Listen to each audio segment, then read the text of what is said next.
여러분 새벽에 호박떡 드셨죠? 맛이 어떠셨어요? 한번 해보실까요? 좋았습니다. 시작.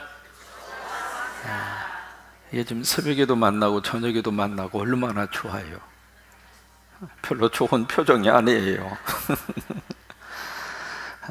목사님 구태여보 2주년 되었다고 하는 것을 꼭 그렇게 티를 내셔야 되겠습니까? 티를 내고 싶었어요. 그 이유 중에 하나가 바로 뭐냐면 초심을 잃고 싶지 않아서.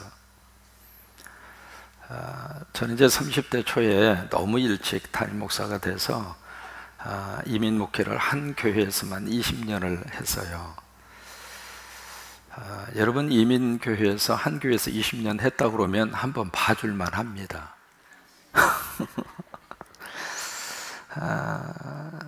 그러면서 이제 뭘 느꼈느냐면 한 교회에서 20년, 30대, 40대를 보내면서 이게 이제 한 교회에서 오랫동안 목회를 하다 보니까 무슨 생각이 들었냐면 시간이 갈수록 참 편하고 좋아요. 왜? 다 아니까.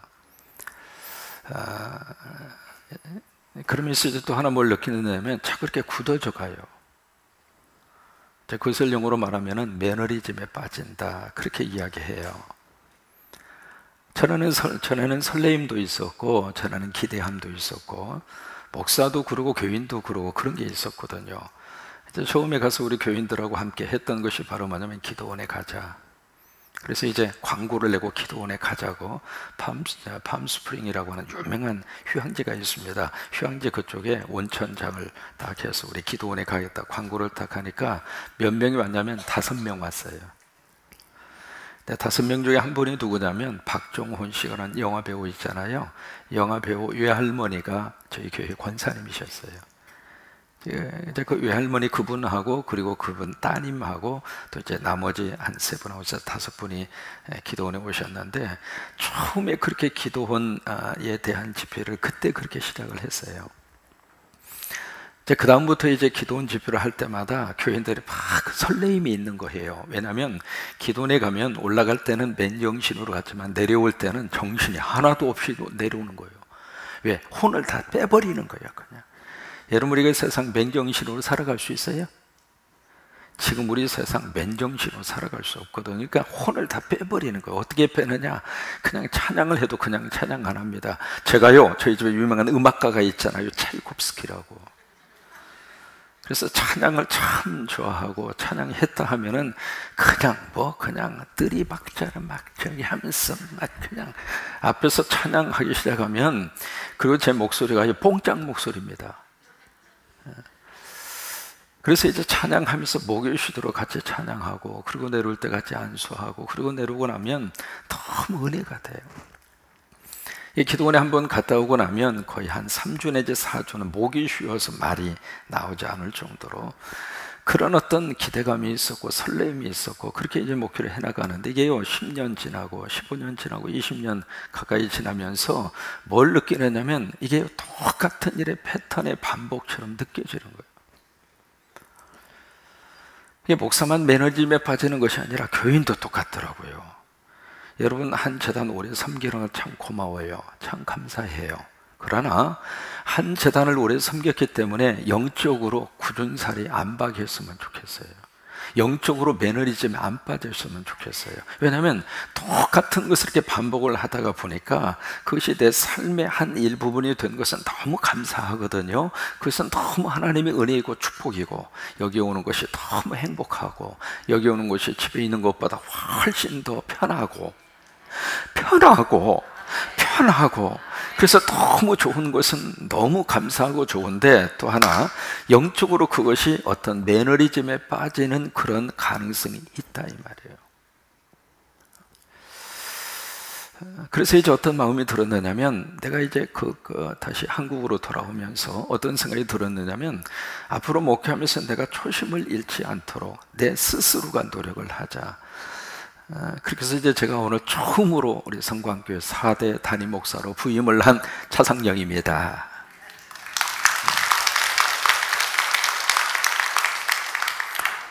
이 초심을 어떻게 하면 잃지 않도록 할 것인가? 그렇게 해서 이제 그 하나의 방편으로 그거 하는데, 그냥 그렇게 하면 그러니까 교인들하고 같이 하고 싶어서 오늘 새벽에 오신 분들 너무 감사하고, 안 오신 분들은 더 감사하고. 왜? 어차피 벌칙으로 2번 더 나와야 되니까. 저희 집 목사로서 잊지 않는 2가지의 영적 추억이 있습니다. 첫째는 목사 안수를 앞에 놓고 마스크동 올라가서 일주일 동안 금식하면서 하나님 앞에 기도하던 바위가 있습니다. 이제 안수를 받으면 평생 목사로 살아야 되는데, 이게요, 전도사 때하고 목사 때하고는 천지 차이입니다. 이게 한번 안수를 받고 나면 목사 다시 되도록표로 해서 되돌아갈 수도 없잖아요. 안수 취소할 수도 없잖아요. 그래서 이제 일생을 목사로 살아야 되는데, 이제 그러면서 어떻게 이것을 준비할까 그러다가 마석기도원, 우리 기장에서 처음으로 만든 기도원이 있잖아요. 마석기도원. 거기에 이제 가면 위로 올라가서 보면 좌측에 큰 바위가 하나 있어요. 그 이제 바위에 올라가서 그때 이제 거기 가서 계속 금식하면서 읽었던 성경이 디모데 전후서예요. 그게 목회 서신이거든요.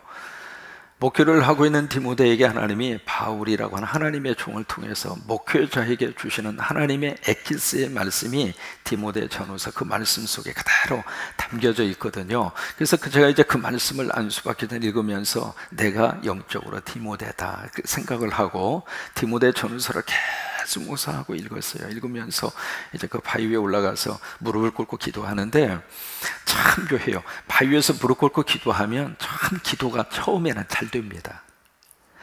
바위가요, 울퉁불퉁한 바위 속에 무릎을 딱 꿇었는데 방석이라도 가져갈 걸. 그것도 그냥 놓고 그냥 맨 바위 위에다가 무릎을 딱 꿇고, 그 다음에 들은 풍물에 있어서 손 들고 기도하자. 모세가 손 들고 기도했잖아요. 그러니까 나도 손 들고 기도하자 해서 바위에다 이제 무릎을 탁 꿇고 이렇게 꿇었는데, 처음 이렇게 꿇으니까 아파요.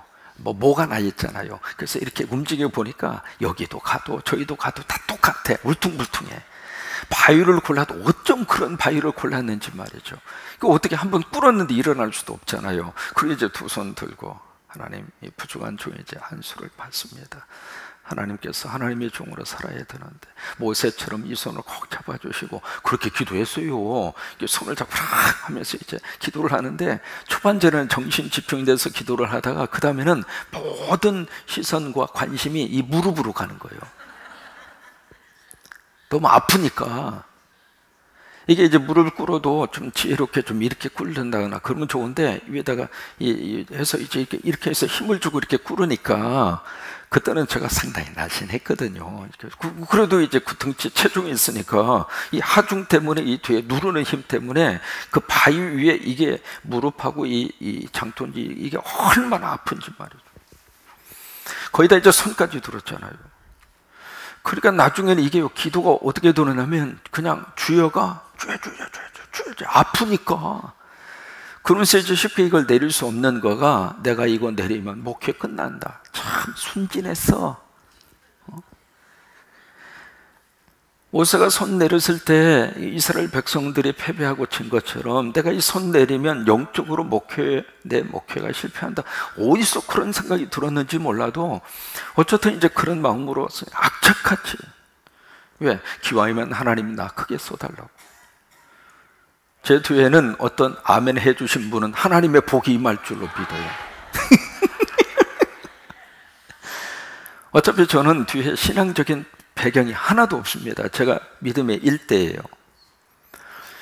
그러니까 내 스스로가 서지 않으면 누구도 나를 위해서 기도해 줄 사람도 없고, 뭐 그런 상황이었기 때문에, 그래서 이제 그 바위 위에 그냥 무릎을 꿇고 2손을 들고 이를 악물고, 기도가 아니라 말이죠, 억지로 그것을 나 자신과의 싸움이에요. 그렇게 해서 이제 됐다 싶어서 이제 시계를 딱 보니까 제가 30분 무릎 꿇고 손을 들었어요. 제 스스로가 아주 대견스러웠어요. 야, 30분은 채웠다. 그 생각이 드는 거예요. 이제 그리고 나서 이제 목사 안수를 받았는데, 그 바위가 다 내 마음속에 내 영적 메모리 현장이에요. 좀 느슨하려고 그러면 그 생각을 하는 거예요. 야, 너 또 가서 뾰족한 바위 올라가서 무릎 꿇을 거야? 2손 들고? 아이, 그렇게 안 할게요. 왜? 너무 힘들다고 하는 것을 알으니까. 그래서 이제 뭔가 이렇게 매너리즘에 빠지려고 그러면은 내 스스로를 그 영적 추억을 통해서 내 영적 생활을 자꾸 이렇게 되새기는 거예요. 여러분, 사람마다 그런 영적 자기 추억의 메모리가 필요합니다.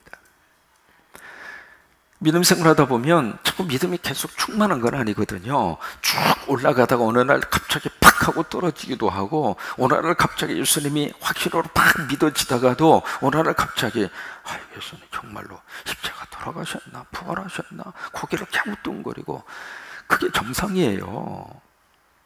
그러니까 어떤 영적 슬럼프에 빠지는 그 순간에 내 자신만이 가지고 있는 초심을 다시 한번 회복할 수 있는 영적 추억의 현장이 우리에게 필요하다 이 말이에요. 저는 개인적으로 그 바위가 목사로서 초심을 붙들게 하는 저의 영적 추억의 현장이에요. 10여 년의 세월이 지났습니다. 갑자기 이제 한국에서 연락이 왔어요. 마석기도원 알파성에 강사로 좀 와달라고. 여러분, 차상영 목사가요, 한국 기독교 장로의 마석기도원 알파성의 주 강사였습니다. 그래서 이제 연락이 와서, 알파성이가 1월 첫 주에 하거든요. 그래서 이제 어떻게 할까 그러다가 제가 다시 한번 그 영적 추억의 현장을 또 가고 싶은 거예요.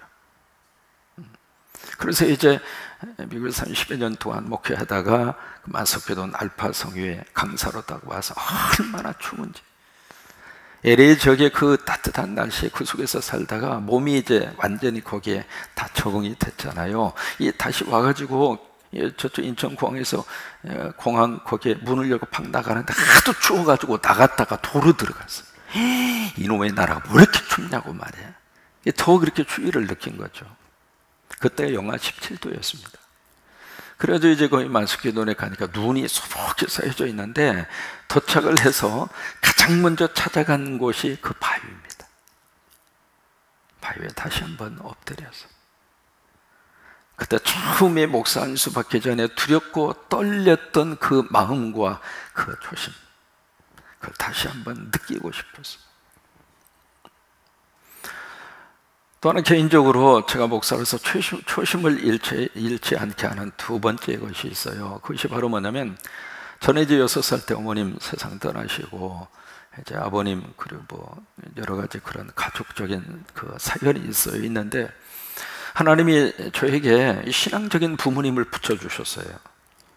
그래가지고 이제 신앙적인 부모님 1977년도에 만났는데, 그 가정에서 이제 신학교 졸업하고, 거기서 이제 대학원도 졸업하고, 거기서 군대도 갔다 오고, 거기서 장가도 가고, 거기서 목사 안수도 받고, 거기서 미국을 간 거예요. 그 집에서. 놀리지도 않으셔. 77년도에 만나가지고, 그래서 이제 그 아버님, 어머님이 저의 둘째 샤론이라고 하는 딸을 그 집에, 왜냐하면 연년생으로 이제 참 저희는 믿음이 충만해서 그냥 아버지가 주시는 대로 아멘 하고 낳는데, 첫째가 아들이고 둘째가 딸이요. 100점짜리 목사요.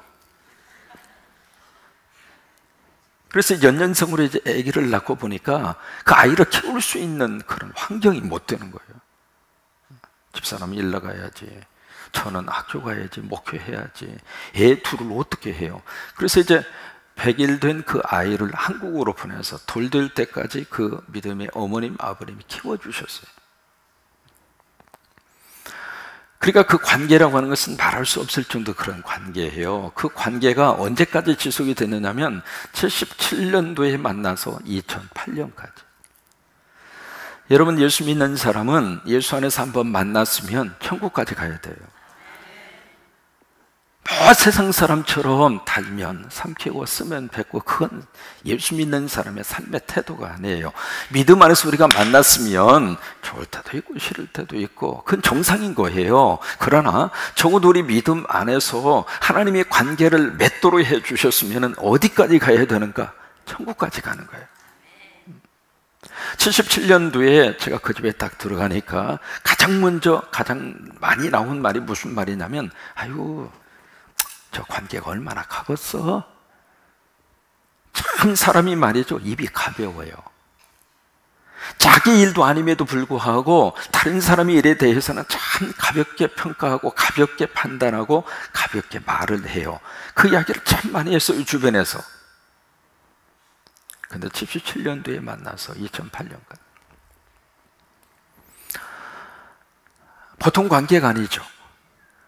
저는 그 어머님의 사랑을 먹고 내가 신학교 생활을 했고, 그리고 이제 목사라고 거기서 그 집에서 장가 간 거예요. 그리고 이제 어쨌든 미국까지 가게 됐는데, 그러다가 2008년도에 제가 한국에 왔는데 바로 그 3년 전에 폐암에 걸려서 이제 2번에 걸쳐서 수술을 받고, 한양대 병원에서 마지막 또 수술을 받고, 그러다가 위험한 상황이 돼서 2008년 12월입니다. 그때 위급하다고 하는 소식을 듣고 토요일 날 한양대 병원으로 집사람하고 갔어요. 가서 보니까 이제 가실 것 같아요. 그래서 그 시간에 미국에 있는 딸하고 전화를 해서 할머니 천국 가실 것 같다. 할머니하고 마지막 톡 이야기를 해라. 그래서 이제 딸하고 할머니하고 전화 통화를 하고, 그 다음날이 주일날이니까 이제 내려와야 되잖아요. 내려오기 전에 마지막 그 어머님하고 나눈 대화가 있습니다. 나 어머니 만나서 행복했습니다. 이 다음 천국에서 어머니 만날 때 부끄럽지 않는 목사가 되겠습니다. 그러니까 그 어머님 그러시더라고요. 아들아, 나도 너 만나서 행복했다. 그게 마지막 나눈 대화입니다. 그리고 저는 전주로 내려왔고, 그리고 그 다음날 천국으로 가셨어요. 마음속에 늘 그 생각을 제가 잊어버리지 않으려고 그래요. 왜? 초심을 잃고 싶지 않아서. 우리가 영적으로 신앙생활을 하면서 늘 우리들 스스로가 질문하고 물어야 될 그 자세가 있는데, 그것이 바로 에베소 교회에게 주님이 책망하시고 찾기를 원하셨던 그 첫사랑. 그 첫사랑이라고 하는 것은 다른 말로 말하면 초심이에요. 초심의 그 마음을 잊어버리지 않도록 그런 저와 여러분이 됐으면 좋겠어요. 하나님이 아무리 은혜를 많이 부어주셔도, 하나님이 우리를 아무리 많이 축복하셔도, 하나님이 우리를 아무리 높여주신다 하더라도 처음에 가졌던 순수함의 열정과 그 첫사랑, 초심, 그걸 잊어버리지 않도록. 이제 그런 마음을 가지고 이제 내년 9월 1일 날 또 할 거예요. 그때 가서 또 이 교회 4대 담임 목사로 부임을 한 차상영 차연자입니다. 또 인사할 거예요. 오늘은 짜고 치지 않았어요. 그냥 즉석에서 감동을 주셔서 했지만, 내년에는 우리 짜고 치자고요. 예. 그러면서 이 교회에서 내가 목회 마지막 끝나는 그 순간까지 정말로 하나님 앞에서 그 초심의 마음을 잃지 아니하도록. 근데 그것은 차상령에게만 요구하시는, 하나님이 요구하시는 그 마음이 아니라 여러분 모두도 마찬가지입니다. 처음 담임 목사를 만났을 때의 그 설레임이 있었어요? 없었어요? 솔직히 말해봐. 없었으면 그냥 가만히 계셔. 처음 담임 목사가 왔을 때 그 목사가 어떤 목사인가 설레임이 있었어요? 없었어요? 없었으면 말도 안 되지. 왜요? 주의 종은 영적 아버지 아닙니까? 여러분들의 영혼을 맡겨준 사람 아니겠어요? 그래서 주의 종은 무한한 책임이 있는 거예요. 왜? 한 영혼이라도 천국 가는 그 일에 나 때문에 시험 들어서 못 간다면 내가 그 책임을 다지는 거예요. 그래서 무한한 책임이 그 담임 목사에게 있는 거거든요. 그러면 그런 영적인 아버지로 하나님이 보내시는 그 목사를 만날 때 제대로 된 이 믿음 생활을 하는 성도라면 기대하고 또 설레임도 있고, 또 하나 우리가 믿음 생활하면서 새롭게 신앙생활을 할 수 있는 모먼텀, 하나의 기회, 터닝 포인트를 할 수 있는, 새로운 신앙생활을 할 수 있는 첫 출발을 가질 수 있는 계기가 언제냐면 담임 목사가 새로 왔을 때예요. 왜? 새로 시작할 수 있습니다. 그동안에 있었던 것은 다 과거로 하나님께 맡겨드리고 이제부터 내가 새로운 믿음 생활을 할 수 있는, 새롭게 내가 교회를 바라보고 내가 새롭게 하나님을 섬기고 새롭게 시작할 수 있는, 새 출발할 수 있는 교회가 언제냐면 그 교회의 리더십이 바뀌어졌을 때, 그때가 신앙생활을 새로 시작할 수 있는 기회란 말이죠. 그런 면에 있어서 새로운 목사가 왔을 때 여러분 설레임이 있었죠? 없을 수는 없지. 그때 시간이 가면서 그 설레임이 왠지 모르게 서서히 하얀 곡선을 긋다가 나중에는 목사 얼굴을 보아도 긴게민게 그러면 안 된다.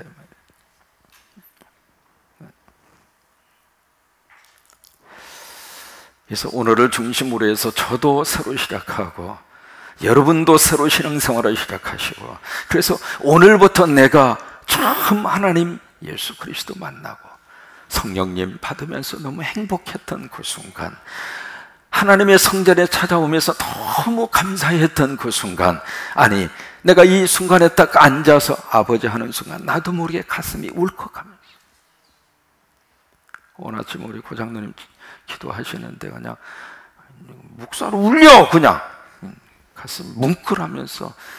여러분, 우리가 그런 신앙의 어떤 감동과 그 감동이 마음속에서 막 일어나는 모습으로 신앙생활을 해야 나도 행복하고 우리 아버지가 보실 때에도 그래 참 고맙다, 감사하다, 나 너 때문에 나 너무 행복하다. 우리 아버지도 그렇게 말씀을 하실 거 아니겠습니까? 그래서 오늘부터 저와 여러분이 제 4대 담임 목사로 온 차상영입니다.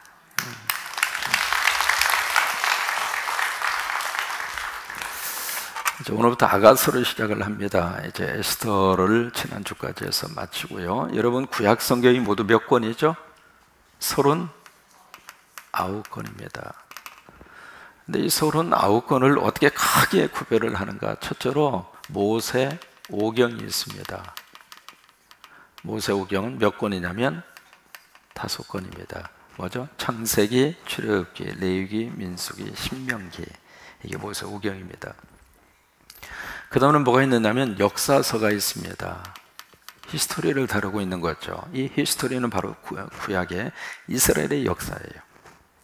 이 이스라엘의 역사는 이 이스라엘뿐만이 아니라 바로 북쪽의 이스라엘, 남쪽의 유다, 그 주변 속에 있었던 열방의 수없이 많은 나라, 구약 성경의 역사 속에서 제국들이 일어났다가 제국이 사라졌다가 다시 또 신흥 제국이 일어났다가 제국이 사라졌다가, 그래서 역사의 큰 하나의 이 주중위를 중심으로 고대 근동, 여기를 이제 고대 근동 아시아라고 부릅니다. 고대 근동 아시아 쪽에 있었던 그 역사를 다루고 있는 성경이 모두 몇 권이냐면 12권입니다. 여호수아를 중심으로 해서 여호수아, 그 다음에 사사기, 룻기, 그 다음에 사무엘상, 사무엘하, 열왕기상, 열왕기하, 역대상, 역대하, 에스라, 느헤미야, 에스더. 시작!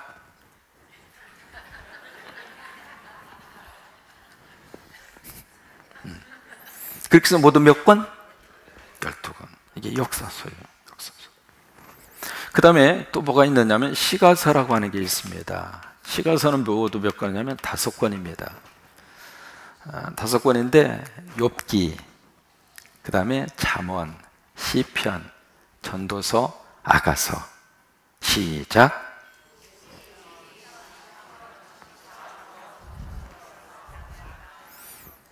잘하셨어요.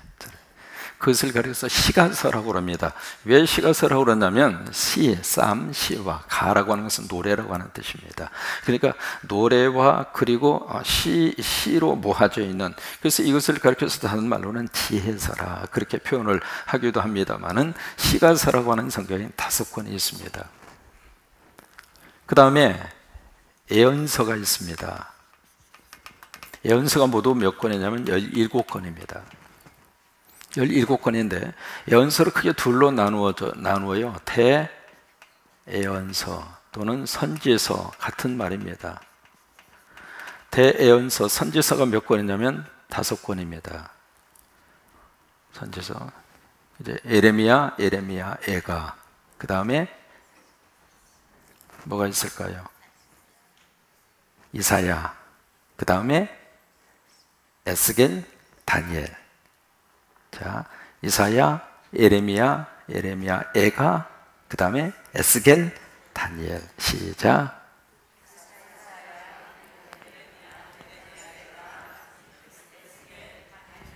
그렇게 해서 모두 몇 권? 5권. 그 다음에 이제 소선지서, 소예언서가 있습니다. 이게 몇 권이냐면 12권입니다. 왜 소자를 썼느냐면 대예언서는 문자적으로 남긴 그 분량이 커요. 기록으로 남긴 문자의 그 분량이. 그래서 문자적으로 남긴 그 기록된 분량이 크면 대선지서, 그렇게 표현을 한 거고, 남긴 그 문자적으로 남긴 그 예언서의 분량이 작으면 소예언서, 소선지서 해서 그 나머지 있는 모든 성경, 그게 다 말라기까지 더 포함되는 게 12권입니다. 그러면 아가서라는 성경은 지금 어디에 속해져 있느냐면 바로 여기에 속해 있어요. 시가서에. 시가서. 그러니까 시가서라고 하는 이 부분에 아가서라고 하는 성경이 여기에 들어가 있는 겁니다. 근데 이제 이스라엘 사람들의 이제 역사를 이렇게 보면은요, 그 각 절기마다 이제 읽는 성경이 딱 그들 속에 나름대로 읽는 성경이 이렇게 딱 정해져 있는데, 예를 들면 오순절 때에는 무슨 성경을 읽느냐면 룻기서를 읽어요. 오순절 절기가 딱 오면 룻기라고 하는 성경을 그들이 읽고, 그 다음에 유태인들에게는 앞달 9일이라고 하는 게 있습니다. 앞달 9일. 생소한 단어일 터인데, 그 앞달 9일이라는 것이 뭐냐면 예루살렘 성전이 파괴된 날이에요. 그 파괴된 날에 그들이 읽는 성경이 에레미야, 에가입니다. 에가라는 것은 렘넨네이션, 그래서 슬픈 노래라고 하는 뜻이에요. 그래서 성전이 파괴된 그 날, 앞달 9일에 그 슬픈 의미를 담고 있는 에레미야, 에가를 그들이 이제 낭독을 해요. 그 다음에 장막절이라고 하는 절기가 있습니다. 그 장막절, 텐트를 치고 밖에 가서 일주일 동안 생활하는 장막절이 있는데, 그 장막절 때에는 그들이 읽는 성경이 전도서예요. 그래서 장막에서 전도서 읽으면서 헛되고 헛되니 헛되고 헛되도다. 그래서 전도서를 쭉 이렇게 읽어가는 거예요. 그리고 지난번까지 우리가 살펴본 대로 불임절이 되면 무슨 성경을 읽느냐면 에스더서를 읽어요. 그러면 이 아가서는 언제 읽는가? 6월절이라고 하는 절기가 있습니다. 그렇죠? 6월절, 출애굽기 우리 강의를 통해서 들으셨잖아요. 그 6월절 절기가 있는데 6월절 절기를 일주일 동안 지키는데 그것을 무교절이라고 합니다. 그래서 이 무교절을 지키는 마지막 날 그들이 읽는 그 성경이 바로 뭐냐면 아가서입니다. 그래서 6월절 그 절기 기간, 그래서 6월절을 지키는 일주일, 누룩이 없는 빵을 먹는 무교절, 그래서 무교라고 하는 말을 그래서 쓰는 거예요. 이스트가 들어있지 않는 병, 빵을 먹는 절기예요. 쓴 나무라고. 그래서 그것을 지키는 일주일 동안에 마지막 날 그들이 같이 모여서 낭독을 하는, 같이 통독을 하는 성경이 아가서예요. 이 아가서라고 하는 성경은 산문식으로 되어져 있지 않습니다. 다시 말해서 이 아가서라고 하는 성경은 어떤 산문식으로 이렇게 쭉 기술 형식으로 되어져 있는 성경이 아니라, 아가서라고 하는 성경은 시예요. 시. 한 편의 시입니다. 근데 시에 대한 구성이 참 재밌게 되어져 있거든요. 여자가 노래를 하면 그 다음에 남자가 받아서 그 노래를 해요. 그러니까 남자가 노래를 하면 또 다른 친구들이 받아서 노래를 해요. 그러다가 다시 여자가 노래를 하고 다시 남자가 받아서 노래를 하고, 그러니까 이 아가서라는 성경은 남녀가 서로 주고받으면서 불리워지는 노래라 이 말이에요. 그 다음에 이 아가서의 주제는 바로 무엇일까? 주제는 무엇일 것 같아요? 1번 믿음, 2번 소망, 3번 사랑, 4번 모르겠음. 뭘 것 같아요? 예, 사랑입니다. 이 아가서의 이 주제가 사랑인데, 이 사랑에 대한 모습이 이 아가서를 펼쳐서 읽을 때마다 어느 때는 낯뜨거움을 느낄 정도로 표현이 아주, 그래서 거기다가 19살 미만은 관람 불가 그렇게 써붙여야 할 정도로 이 아가서 전체 내용 속에서 어느 때는 어떻게 이런 표현들이 이 속에 들어가 있을까 싶을 정도로 그런 낯뜨거운 장면들이 있는 것처럼 보여지는 게 아가서예요. 그래서 어떤 식으로 고대 사회에서는 어떻게 했느냐면 30세 되기 전에는 아가서를 못 읽도록 했습니다. 왜? 성적으로 문란하다 그렇게 생각을 한 거예요. 그래서 30세가 되어야 아가서를 이길 수 있는 자격이 주어진, 오늘부터 여러분 모두에게는 아가서를 읽을 수 있는 자격을 드리겠습니다. 다 펼쳐서 읽으시기를 바랍니다. 근데 이제 아가서의 이 내용에 보면은 그 신랑과 신부가 있잖아요. 그러니까 이 아가서는 무슨 사랑을 지금 다루고 있느냐면 여기 지금 하나님과 그 다음에 또 누구예요? 이스라엘 누구? 백성. 그러니까 사랑의 관계를 지금 솔로몬과 르함미라고, 술람미라고 하는 그 여인으로 그렇게 표현이 되어져 있는데, 여기서 이제 술람미는 누구냐면 바로 이스라엘의 백성을 말하고 있는 거예요. 그리고 솔로몬은 무엇을 상징하고 있느냐면 구약 성경에서는 여호와 하나님, 신약으로 가면은 예수 그리스도, 그것을 솔로몬 왕으로 의인화해서 표현을 하고 있는 거예요. 그러니까 아가서에서 다루고 있는 주제는 하나님과 이스라엘 백성, 지금으로 말하면 하나님과 교회의 사랑, 하나님과 성도와의 사랑, 예수 그리스도와 여러분과의 사랑, 그 사랑의 너무 친밀한 관계를 그냥 말 그대로 리얼하게, 그렇게 우리에게 시적인 표현을 통해서 우리에게 말씀해 주고 있는 것이 아가서예요. 그래서 이 아가서를 이렇게 쭉 읽다가 보면은 하나님이 우리를 얼마나 사랑하시는지, 그 사랑이 온몸으로 느껴져서 너무 좋아, 너무 좋아, 너무 좋아, 그런 마음이 들 정도로 이 아가서 속에 깊이 들어가면 말이죠, 그런 하나님의 사랑이 온몸으로 찌릿하고 느껴지도록, 앞으로 이 금요 성령 집회는 찌릿한 시간이 될 거예요.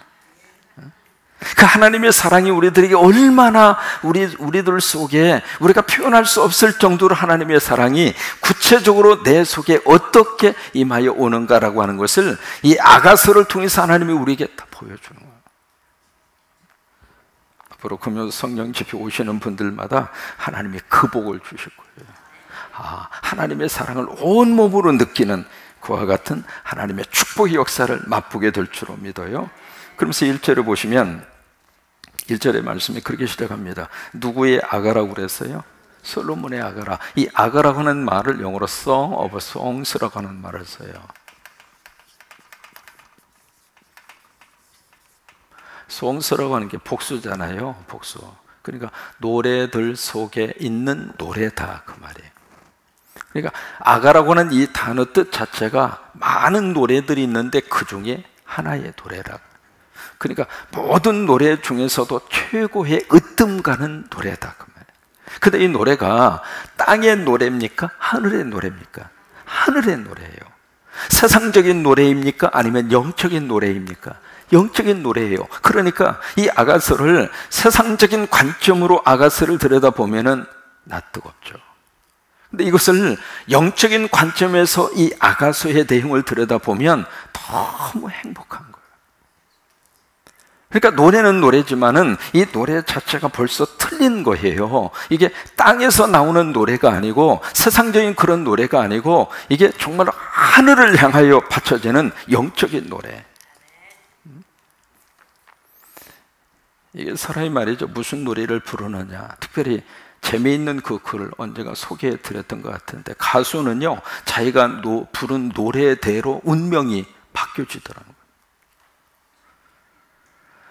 가수가 노래 하나를 투입을 할 때 보통 한 2,000번에서 3,000번을 부른답니다.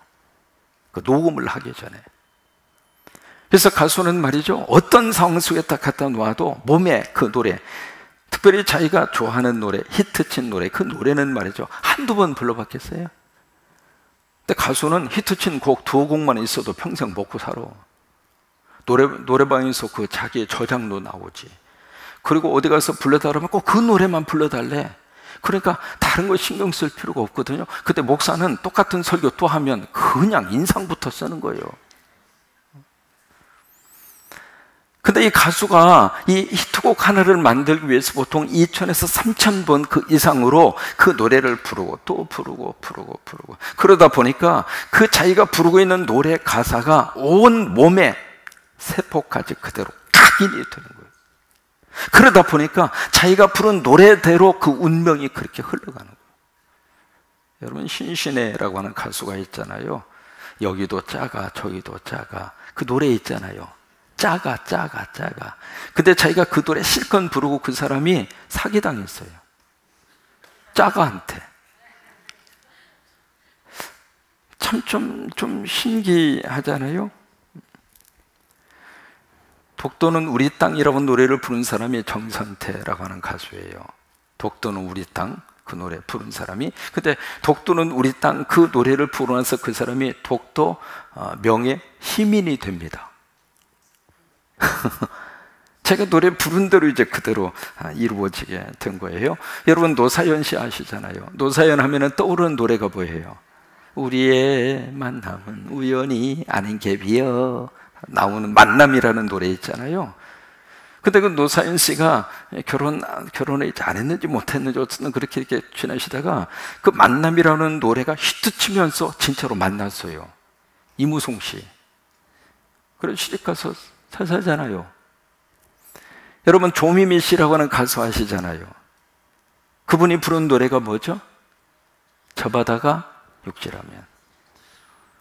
근데 그분은 그 노래 부르고 수산업에서 상당히 항의가 들어왔어요. 바다가 다 육지면 수산업이 뭘 먹고 사느냐.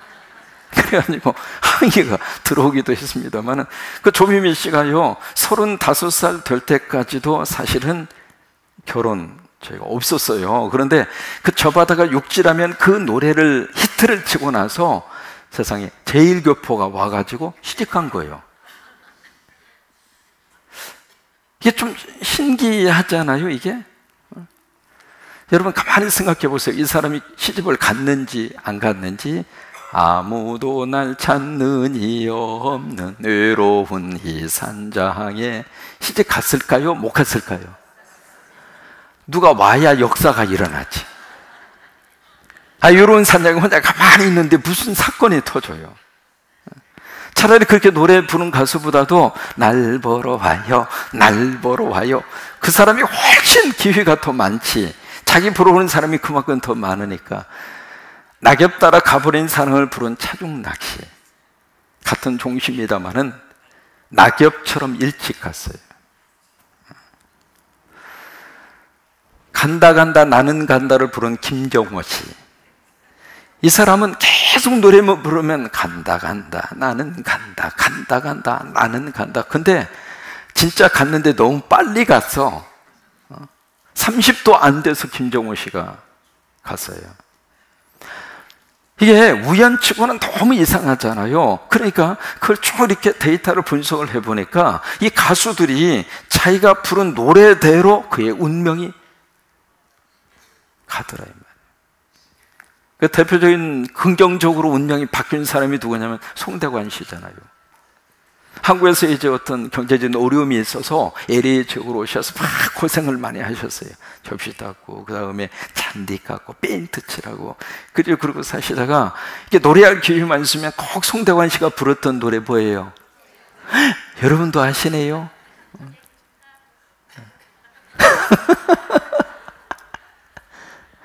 아셔요, 그 곡?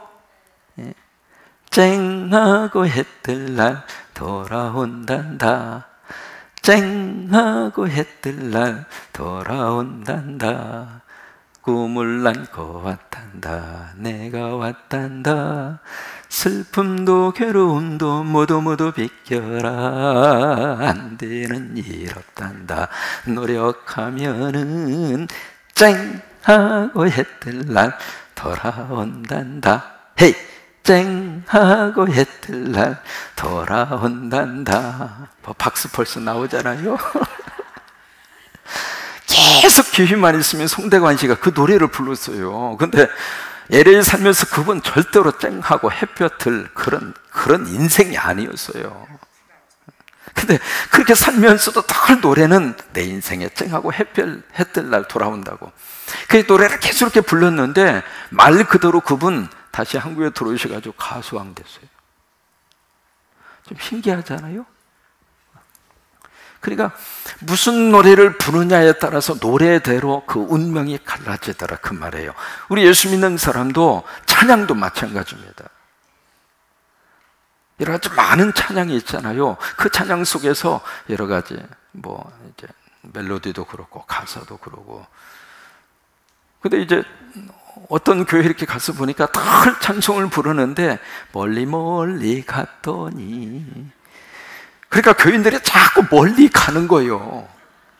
교인들이 자꾸 제단 앞으로 몰려와 주어야 교회가 부흥이 되고 역사가 나타나는데, 왔던 교인도 멀리 멀리 갔더니 철양하고 자꾸 철양해. 그 찬송가가 나쁘다는 이야기가 아니라 불렀다면 왜 그 찬송만 부르느냐고. 개복동 3-1에서 목회하는 그 참목사처럼 불렀다면 복의 근원 강림하사 찬송하게 하소서. 그래서 어떤 복의 근원이 우리에게 쏟아지기를 바라면서 찬송을 해야 하나님이 하늘문을 활짝 열으시면서 하나님의 복의 근원으로 쏟아부어 주시지. 응? 맨날 찬송하자고 그러면 어서 돌아오, 자꾸 떠나가니까 돌아오기만 바라는 거예요. 그러니까 복음성가도 그러고요, 찬송가도 그러고, 내가 어떤 곡을 좋아하는, 어떤 가사를 좋아하느냐에 따라서 그의 운명이 달라져요. 여기 이제 아가서는요, 그런 세상적인 노래가 아니라 하나님을 향한 노래, 하나님 앞에 정말로 영혼의 모든 것을 다 쏟아 부어서 하나님 앞에 바쳐지는 노래. 한국이 잘 살게 된 몇 가지 이유가 있습니다. 여러분, 한국 잘 살아요, 못 살아요? 지금 여기 살면서도 못 살아요 하는 분 있으면 아프리카 좀 보내야 돼.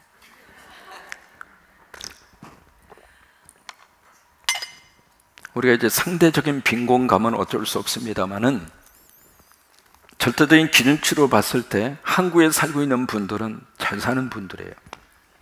여러분들이 인정하셔도 안 하셔도 괜찮아요. 그러나 만약에 좀 믿지 못하게 그들랑, 여기 우리 저 아프리카 선교사님 오셨으니까 선교사님하고 가서 뭐 일주일도 필요 없어요. 가서 비행기 타고 3일 해서 피지라고 하는 곳에 가서 우리가 세운 교회당 한 번만 보고 와. 그러면 생각이 달라질 거예요. 생각. 수도꼭지 들어가지고 물 나오면 할렐루야 해야 돼. 뜨거운 물 나오면 춤춰야 돼. 세상에 뜨거운 물이 나오냐 이것만. 지금 여기 군산시내 가면 가로등이 있어요, 없어요? 가로등 보면 장로님 어떻게 해야 돼?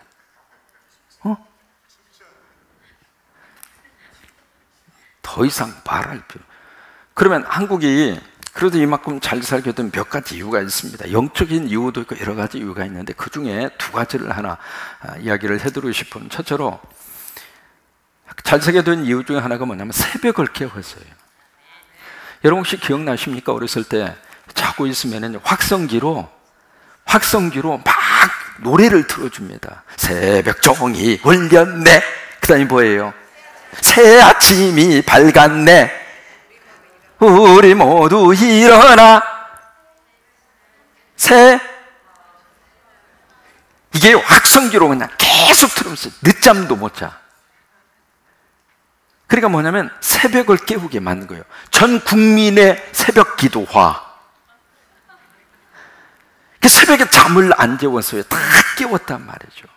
근데 참 묘한 게요, 새벽에 영성이 있으면 하나님이 축복하죠. 그래서 제가 이렇게 새벽 기도로 강조하는 거예요. 내일 새벽에는 오지 마세요. 그러니까 우리 민족이 잘 살게 된 이유 중에 하나가 그 새벽에 있단 말이죠. 새벽에. 그 다음에 두 번째로, 계속 우리 전체 국민들이 부른 노래가 있습니다. 그 노래가 바로 뭐냐면 잘 살아보세요. 자, 같이 한번 띄워줘 봐요. 혹시 기억하세요? 잘 살아보세요. 아시죠? 한번 해보실까요? 잘 살아보세, 잘 살아보세, 우리도 한번 잘 가만히 있어봐. 그렇게 소리가 그렇게 솔직히 맥이 없어가지고 어떻게 잘 살아보겠어요? 그 좀 힘있게 좀 잘 살아보고 싶은 열망에서 힘있게 좀 같이 이렇게 좀 불러야지. 다시 한번 같이 시작.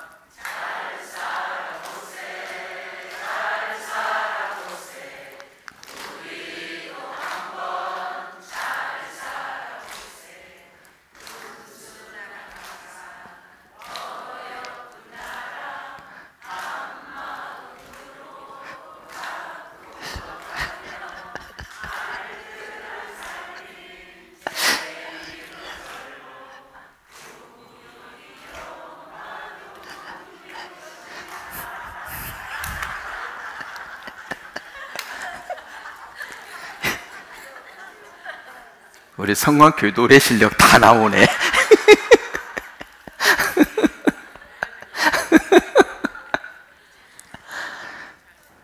이게 그 노래 계속 불렀어요. 잘 살아보세요, 잘 살아보세요.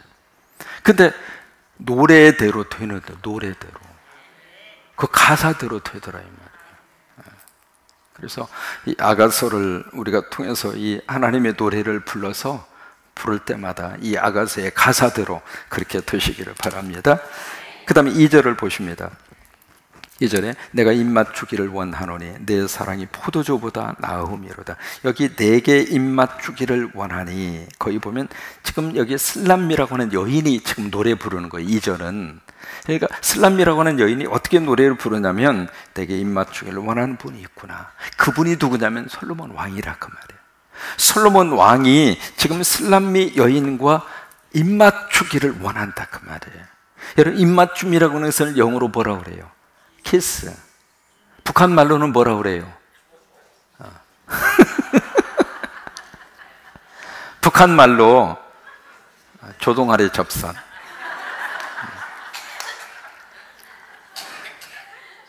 지금 슬람미 여인이 지금 노래를 부르는데 어떻게 부르냐면 그 솔로몬 왕이 나에게 와서 초동아리 접선을 지금 원하고 있다 그예요. 근데 그때의 기쁨과 행복함이 포도주보다도 훨씬 더 기쁘다.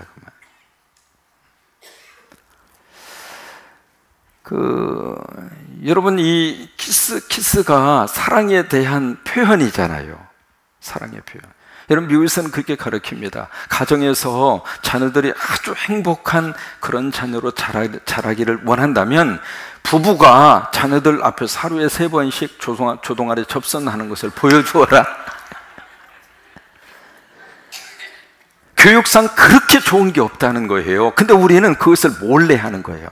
애들 들킬까 봐서 이불 속에 들어가서 몰래 그 좋은 것을 자녀들이 보는 앞에서, 자녀들 앞에서 부부가 서로 사랑의 표현을 하고, 그리고 그것을 자녀들에게 보여주면 보여줄수록 자녀들이 그것을 보면서 이렇게 행복한 거구나, 부모님들이 이렇게 행복한 거나, 남녀가 행복하면 저렇게 조동아리를 뽀뽀로 쪽쪽쪽 하는구나, 그것을 아이들이 교육상 그것을 보면서 배운다. 여러분, 오늘부터라도 집에 가서 조동아리 접선 좀 하세요. 뭐 다른 사람하고 그거 하려고 그러다가 불륜 나가지고 그냥 풍지박산 나고 그냥 개판 5분 전되고 그냥 창피찬란하고 그렇게 하지 말고 하나님이 허락한 면적이 있잖아요.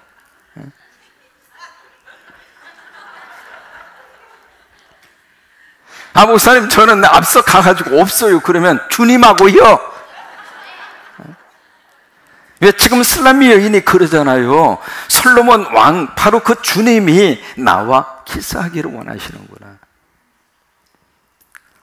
여러분, 전 세계적으로 키스를 가장 많이 오래 해서 기네스북에 오른 사람이 누구냐면 브라질에 있는 커플이에요. 브라질에 있는 커플. 그 사람이 키스를 얼마나 오래 했는지 제가 적어가지고 왔어요.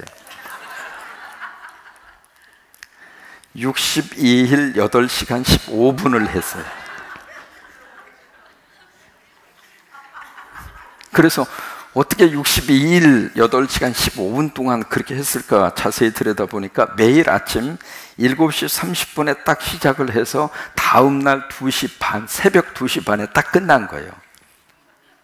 그러면서 하루에 2번 5분 이 휴식 시간을 주는 거예요. 그때 목욕하라고. 조동아래 오랫동안 접속하고 있으면 냄새가 나잖아요. 그러니까 5분 동안 하루에 2번 목욕을 하도록 하고 하루에 한 번 15분 동안 식사 시간을 줬어요. 그렇게 해서 이 부부가 62일 8시간 15분, 이분들이 하도 키스를 오래 해가지고 옆에 있는 심판관이 지쳐가지고 이제 그만하자고. 그래서 억지로 뛰어가지고 62일 8시간 15분 기록이래요. 이게 내버려뒀으면 지금도 하고 있을지 몰라.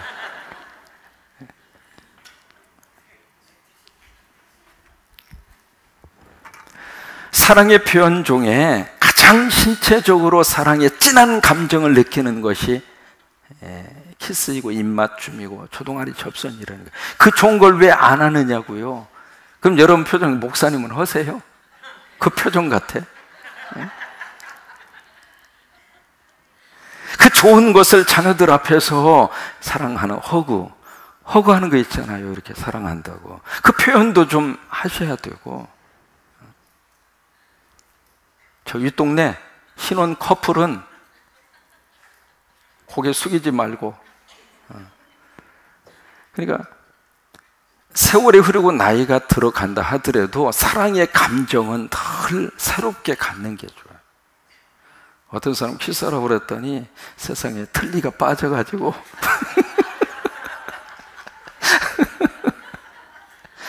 그래도 괜찮아요. 여러분, 예수님이 얼마나 우리를 사랑하시면 나에게 와서 계속 입맞춤하고 싶다는 거예요. 하나님이 세상을 이처럼 사랑하사, 사랑에 대한 고백이잖아요. 로마서 5장 8절 말씀, 우리가 아직 죄인 되었을 때에, 그때 하나님께서 우리를 위하여 당신이 돌아가심으로 인하여 우리를 향하신 당신의 사랑을 확증시켰느니라. 하나님 우리를 사랑하시는데 너무 그 사랑에 대한 표현을 무엇으로 할까? 그러다가 주님이 나에게 오셔서 끊임없이 입맞춤하고 싶다. 그것을 지금 슬람미 여인이 영적으로 팍 하고 느끼는 거예요. 주님이 이렇게 우리를 사랑하시는구나. 앞으로 이 아가서 강의가 계속되면서 그 사랑에 대한 은혜가 깊이 들어갈 수 있게 되기를 바라고, 그래서 앞으로 금요 성령 집회에 빠지는 분은 손해니까 알아서 하세요. 다음 주에 어떤 아가서의 강해가 이루어질까 기대하시라. 개봉 박두.